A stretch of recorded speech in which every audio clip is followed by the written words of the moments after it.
Normalising relationships with Israel now carries the death penalty in Iraq. A new law may force Iraqi politicians to put their money where their mouth is on the question of Palestine solidarity and anti-imperialism. Since elections back in October 2021, Iraq has been without a proper government. The coalition forces headed by Muqtada al-Sadr were the biggest winners in those elections, but the rival Coordination Framework coalition played games with the constitution, blocking al-Sadr from forming a government. Whilst the Coordination Framework has been able to prevent al-Sadr from taking office, it has not been able to form a stable government itself. So while the political class has been playing these dog-in-the-manger games, Iraq has remained without a functioning administration. Fed up with the coordination network's chronic obstructionism, al-Sadr finally pulled his MPs out of the parliament in June. But before he did so, he lobbed a political grenade into the arena. He persuaded Parliament to vote unanimously for a law banning normalisation with Israel, a crime which can now carry a sentence of life imprisonment or death. Anyone courting the popular vote in the Arab and Persian world will feel obliged to pay at least lip service in support of the struggle of the Palestinian people against the continuing occupation of their homeland by the Zionists.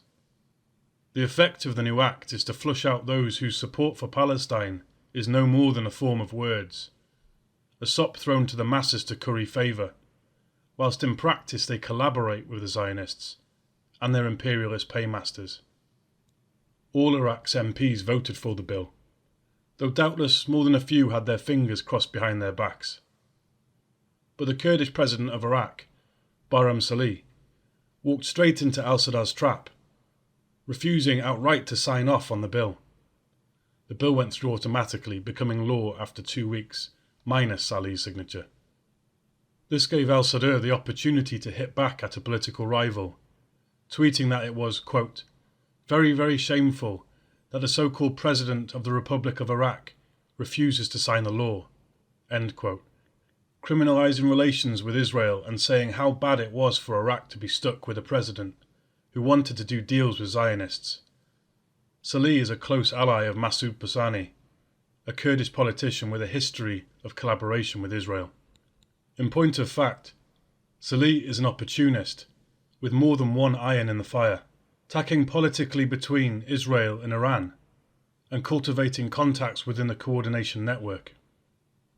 Whilst the coordination network has been playing a destructive and destabilising role, and includes many dubious elements within its broad anti-Sadr front, it would be a mistake to see the struggle as simply pitting the veteran anti-imperialist resistance leader against a uniformly reactionary coordination network. The latter, for example, includes groups allied to Iran, particularly the Revolutionary Guards, the IRGC. The commander of the IRGC's Quds Force, Ismail Khani, is even said to have attended some coordination network meetings in person.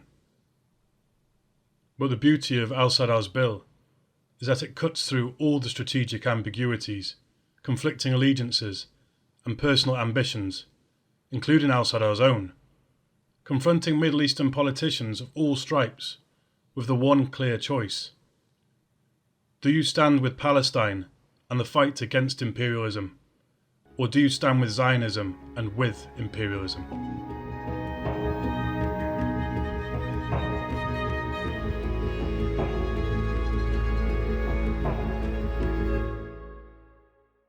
Thanks for listening to Proletarian Radio. We aim to bring you the best Marxist analysis on current affairs, revolutionary history, and theory. Do like, comment, subscribe, and share our content to help us reach the widest possible audience. We are a small organization with limited resources, and we need workers' support if we are to grow and fulfill our mission. If you are able to make a one-off or regular donation, no matter how small, please visit our website at thecommunists.org and register as a supporter.